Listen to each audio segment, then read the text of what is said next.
Hello students, welcome to the Nursery Teacher Training course at AB Global Institute. आज हम आपके course का पहला मॉड्यूल शुरू कर रहे हैं। इस मॉड्यूल का विषय है प्रारंभिक बाल्यावस्था शिक्षा की नींव। यह वो उम्र है जहां बच्चे का हर अनुभव उसके विकास पर सीधा असर डालता है। हमारे भारतीय स्कूलों जैसे anganwadi, primary school, pre school, इनमें बच्चा पहली बार संगठित शिक्षा से जुड़ता है। हमारा उद्देश्य है कि इस नींव को मजबूत बनाया जाए ताकि बच्चा आगे जाकर सीखने में आत्मविश्वास महसूस करे। इस उम्र को हम संवेदनशील काल कहते हैं। जन्म से लगभग 8-9 साल की उम्र तक बच्चे सबसे तेज सीखते हैं। उदाहरण के तौर पर, अगर आपने देखा हो, प्री स्कूल में बच्चे बहुत जल्दी कविताएं, रंग, आकार या नए शब्द पकड़ लेते हैं।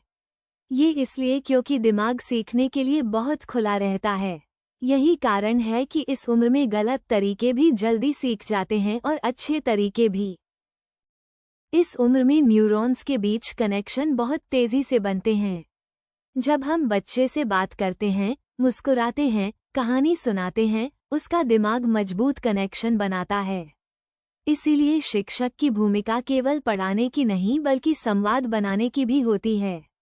उदाहरण, कई आंगनवाड़ी में टीचर बच्चों से रोज "आप कैसे हैं?" पूछती हैं। ये छोटा सा संवाद भी बच्चे के सामाजिक भावनात्मक विकास को मजबूत करता है। जो अनुभव बच्चा इस उम्र में लेता है, वही आगे उसकी सीखने की क्षमता, आत्मविश्वास और व्यवहार का आधार बनता है। उदाहरण, अगर कक्षा में बच्चे को बार बार डांटा जाए, वो धीरे बोलने लगेगा। अगर उसे प्रोत्साहन मिले, "तुम कर सकते हो", तो वो नई चीजें सीखने की हिम्मत दिखाएगा। बच्चे का विकास 4 मुख्य आयामों में होता है। शारीरिक, जैसे दौड़ना, कूदना, फाइन मोटर स्किल्स, पेंसिल पकड़ना।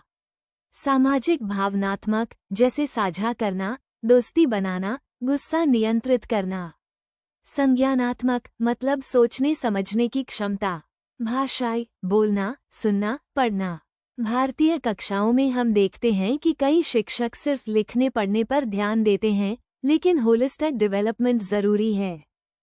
आप सभी भविष्य के शिक्षक हैं, इसलिए डैप मतलब डेवलपमेंटली अप्रोप्रिएट प्रैक्टिस बहुत महत्वपूर्ण है। इसका मतलब है 1. संतुलित दृष्टिकोण। बच्चे की बायोलॉजिकल और एनवायरनमेंट जरूरतों को संतुलित करना बहुत जरूरी है। उदाहरण, अगर बच्चा भूखा है या थका हुआ है, तो चाहे आप कितना भी अच्छा पढ़ाएं, वो सीख नहीं पाएगा। 2. सेवा और प्रत्युत्तर। सर्विस एंड रिस्पॉन्स मतलब रिस्पॉन्सिव इंटरैक्शन। बच्चा बोलता है तो शिक्षक जवाब दे। एग्जाम्पल, अगर बच्चा पूछता है, "मैम ये क्यों होता है?" और शिक्षक इग्नोर कर दे, तो बच्चे की क्यूरियोसिटी खत्म हो जाती है। 3. समावेशी शिक्षा। हर बच्चा अलग है, कुछ तेज, कुछ धीमे, कुछ इंट्रोवर्ट, कुछ स्पेशल नीड्स। हमें हर बच्चे को सीखने का समान अवसर देना है। ध्यान रखें, हर बच्चा अलग है। किसी की सीखने की गति तेज होती है, किसी की धीमी। हमें दोनों को ही साथ लेकर चलना है। शिक्षक की भूमिका। You are the architect of their future. शिक्षक सिर्फ ABC या 1, 2, 3 नहीं सिखाता, वह बच्चों में आत्मसम्मान, जिज्ञासा और आत्मविश्वास पैदा करता है। जब आप बच्चे से कहते हैं, "बहुत अच्छा, तुम कर सकते हो", तो वह बच्चे के दिल में हमेशा के लिए बस जाता है। और हाँ, प्रक्रिया परिणाम से ज्यादा महत्वपूर्ण है। बच्चे ने कोशिश की, ये खुद में बड़ी बात है। बाल्यावस्था शिक्षा का विकास। Development of early childhood education. Bharat में पहले शिक्षा का उद्देश्य सिर्फ बच्चों की देखभाल था। बाद में होलिस्टिक लर्निंग की अवधारणा आई, जैसे नई शिक्षा नीति NEP 2020 में फाउंडेशनल लिटरेसी और न्यूमरेसी को बहुत महत्व दिया गया है। आज तकनीक भी शामिल हुई है, digital classrooms, activity based learning आदि। California preschool learning foundations. यह अंतर्राष्ट्रीय फ्रेमवर्क है, लेकिन हमारे लिए भी रेफरेंस के तौर पर बहुत मददगार है।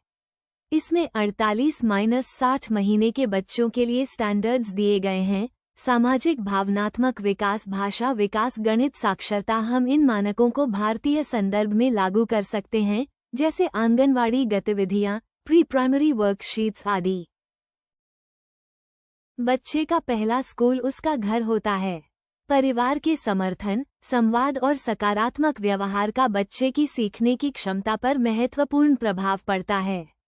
यदि शिक्षक और परिवार एक टीम की तरह काम करें, तो बच्चे का विकास कई गुना बढ़ जाता है। समुदाय, जैसे स्थानीय संस्थाएं, स्वास्थ्य केंद्र और सांस्कृतिक समूह, भी सीखने के माहौल को समृद्ध बनाते हैं।